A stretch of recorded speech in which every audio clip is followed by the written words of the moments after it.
government will manipulate certain government organizations will manipulate stigma to de-incentivize people from taking the scientific undertaking of looking into certain things. Interesting. So they will use certain stigma or quote unquote conspiracy theories to detract people from certain subjects because it could be a security risk or a national security risk. Sure.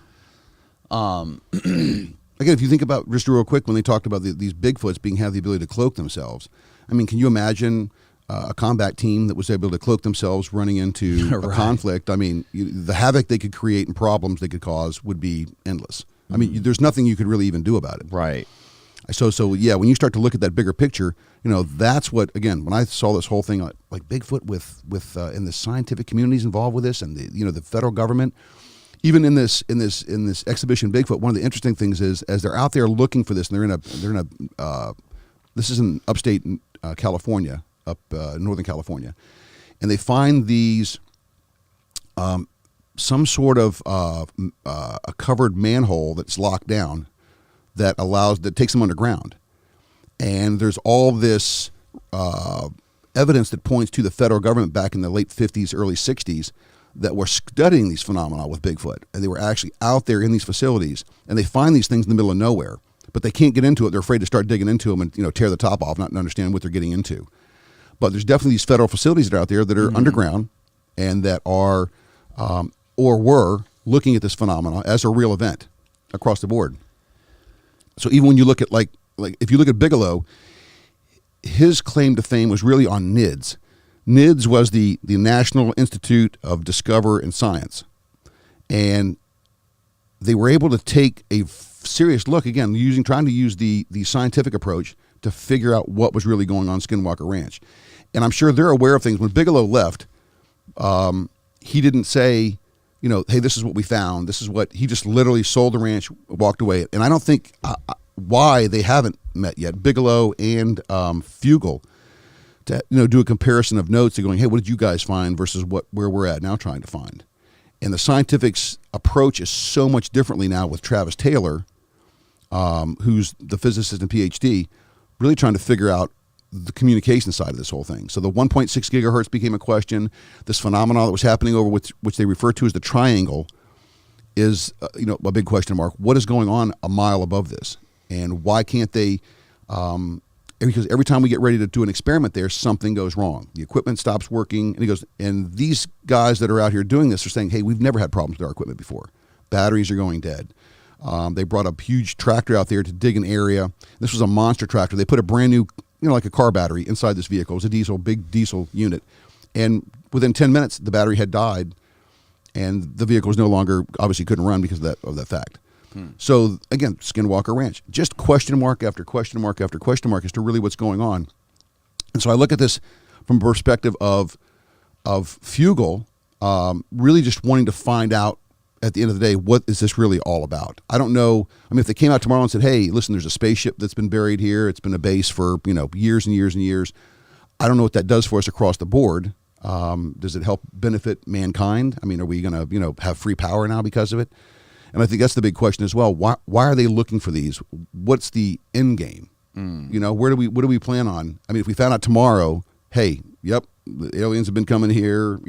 It's part of our culture. It's what they do. I mean, do we make friends with them? Do we coexist with them in a way that we are working for them, or are we already not working for them?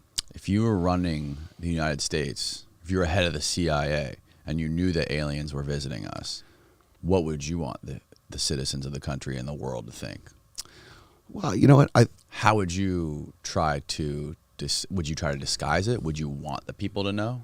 I wonder what you would do if you were in power. Sure. Well, I think too that the fear was that the people were going to think that the Bible wasn't relative if they found out that aliens were real, and that chaos would occur civilly throughout mankind, and people would, well, there's no reason for me to be good now, so I can be bad. I don't necessarily think that's the truth. I think people are more enlightened today and more spiritual than more religious. And I think at the end of the day, most people tend to look at it from that perspective. There were a couple of gentlemen, and I can't think of their names off the top of my head. They were in Muskogee, I'm not saying that right, Louisiana. They were fishing one night, and they actually had this alien ship land behind them. They initially thought it was the police department because they were fishing on a no trespassing lot. Because we thought it was the cops pulling up, so we thought we were in trouble. So as we turned around, it was these actually alien beings that were floating down to them, and brought them back on the ship. And after this whole event took place, the younger of the two guys said he called the actual sheriff's office and was reporting this. And the older guy was like, "Dude, you're nuts. They're never going to believe this story. There's no way." So they came down and got him that night and brought him back to the station. They separated the guys. They interviewed them initially separately. And both of them said the same thing. And then they put them in a room together. But what the guys didn't know is they stuck a recorder in there with them. So they got to hear these guys talk about, hey, these guys don't believe us. They think we're nuts. You know, they'll ask them if we're drinking. And they ran experiments on them. They said they stuck things up their nose. They were looking at different parts of their bodies. They were looking at bone density. They were trying to figure out the nervous system. He talked about a being that came up and actually was able to stick her fingers down his throat, which made him bleed, to look for something, because I don't know what they were looking for through my sinuses. He actually thought that they had planted some sort of a tracking device on him. But he was real adamant about wanting to even talk about it, because I said it sounds just so unbelievable that, you know, again, who's going to believe my story? Barney Hill had said that they extracted semen from him. And it seems to be a common theme. You know, when you look at the animal mutilations, some of the guys now believe that they're taking the blood from the cows. I guess that it's very similar to our blood, and they're using that for purposes of regenerating whatever. But that's what it comes back down to, the DNA process. So when I didn't realize this. Your DNA is really easy to manipulate. I had a friend of mine who said, "Oh, well, if you eat certain foods, this can change your DNA." And I thought, well, that's a Really? Like what? Listen, I said the same thing. I didn't think that could happen that easy, and then. What foods did he say could manipulate? This was actually a particular type of food that a girl was eating because she had very fair skin and she would keep getting burned. And she ate this particular food that stopped that from happening. And when they went in and looked at her system, they actually figured out her DNA had changed.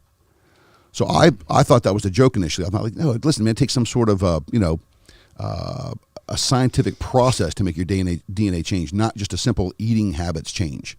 So food can change your DNA across the board. And I started to research that a little bit to kind of wait a minute, is that a true statement? Only to find out it's a true statement. So, you know, again, I think that understanding if food can change your DNA, and we're dealing with creatures that are trying to, I don't know, improve us. Is that what they've always been here to do?